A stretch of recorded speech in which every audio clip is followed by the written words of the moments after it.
Welcome to this new video. Today, I'll show you step by step how to create invoices in Access Pro quickly and professionally.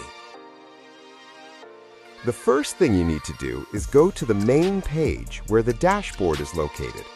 Then, in the upper left section, click on Invoices. Next, in the left-hand menu, click on Confirm to Bill. Then select Create Invoice. Choose Invoice based on sessions and click Next. Select the client and the sessions you want to invoice. The invoice will be generated. Click Preview to review it. If everything is correct, click Create Invoice. Finally, send the email and you're done. The invoice is sent. Done. The invoice will now appear with the Sent status, indicating that it has been successfully generated and sent to the client. And that's it.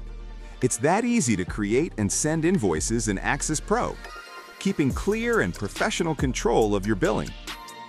If you want to keep optimizing your time and your income, continue watching our tutorials. See you in the next video.